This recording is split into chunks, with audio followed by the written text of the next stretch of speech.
Nonprofits, you are the absolute lifeblood of our communities. You're out there every day, driven by passion and a mission to make the world a better place. But here's the thing. In the race to do good, it is so easy to overlook the threats that can tear down all that incredible work. Good intentions are amazing, but they're not an actual shield. So today, we're going to build one. Okay, let's just start with a dose of reality from way back. Now, this isn't about being a downer. It's about being a realist. The simple truth is, unexpected things happen. Stuff goes wrong. Risk isn't just some vague possibility. It's pretty much an inevitability. So the real trick isn't trying to avoid it completely, but learning how to manage it, so your mission can keep on thriving no matter what gets thrown your way.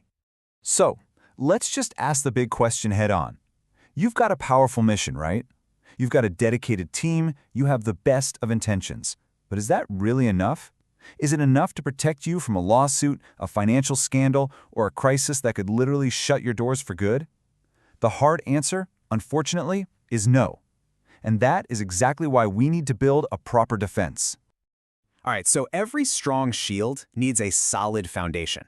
For any nonprofit, that foundation is something called the board's fiduciary duty. And listen, this is not just a suggestion or a nice idea. It is a legal and ethical obligation that every single board member has to the organization.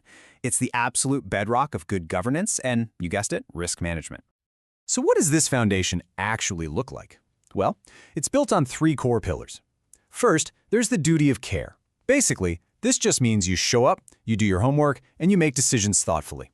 Second, the duty of loyalty. This one's simple. The organization's interests always come before any personal gain, no exceptions. And third, the duty of obedience.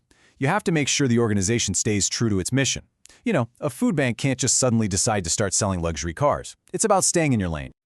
If you want a huge example of what happens when this goes wrong, just look at Enron. Their collapse was a catastrophic failure of that duty of loyalty. Executives put their own personal gain way ahead of the company's health. It just goes to show you that self-dealing and conflicts of interest are like a poison that can destroy any organization, no matter its tax status. Okay, so we've got our foundation set. Now it's time to build the first active layer of our defense. This is where we move from just having good principles to creating a proactive process, actually identifying and managing the biggest threats to your mission. So how in the world do you find these risks? Honestly, one of the best ways is this simple but super effective exercise. We call it the really bad day exercise. Get your team together in a room and just ask, what could completely, totally derail us? And think beyond the obvious stuff.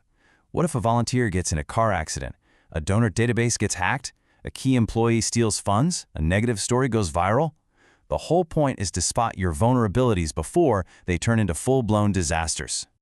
Now, one of the most critical risks every single organization faces is workplace harassment. Legally, it usually falls into 2 buckets. First, you've got quid pro quo. That's Latin for this for that. It's that toxic exchange, like demanding sexual favors for a promotion.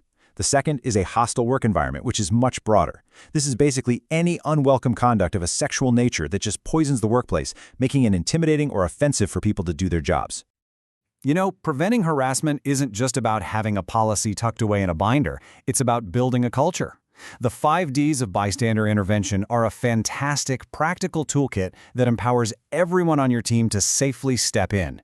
You can distract the harasser, delegate by getting a supervisor, or even just delay and check in with the person later to offer support.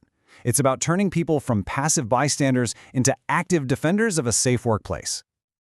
Okay, so you've set up your fiduciary duties. You're actively managing risks. But what happens when, despite all your best efforts, something still goes wrong? Well, that's where the next essential layer of our shield comes in, a solid insurance safety net. At its core, insurance is really just a tool for transferring risk. Instead of you having to bear the full financial hit of a disaster, you pay a premium to an insurance company, and they agree to cover the loss. The 2 basic types you need to know are first party, that covers your own stuff, like your building if there's a fire, and third party. That's basically your lawsuit protection. It shields you from claims made by other people against your organization. So let's look at 3 non-negotiable policies pretty much every nonprofit should have. First up, general liability. This is your classic slip and fall coverage. Then there's directors and officers, or D&O. This one is absolutely crucial. It protects your board members personally if they get sued for the decisions they make. And trust me, a single D&O lawsuit can cost tens if not hundreds of thousands of dollars just to defend. Finally, workers' comp, which is required in most states, covers your employees if they get hurt on the job. It's a vital safety net for your people and your organization. Whew, we have covered a lot of ground, haven't we? From high-level principles all the way down to the fine print of an insurance policy. So now, let's bring it all together and take a look at our completed organizational shield. A shield designed for one single purpose, protecting your ability to do good work. So here it is, your organizational shield with 3 powerful, interconnected layers. It all starts with that unshakable foundation of your board's fiduciary duties. Then, that first layer of defense is your proactive work, spotting and stopping risks before they ever happen. And that final, outer layer? That's your robust insurance safety net, there to catch you when the unexpected still breaks through. Together, these layers create some serious protection for your mission. And that brings us to the final and most important question. I want you to look at your own organization, your own board, your own policies. Think about the layers we've talked about today. Is your shield strong enough to handle the challenges that are definitely coming your way?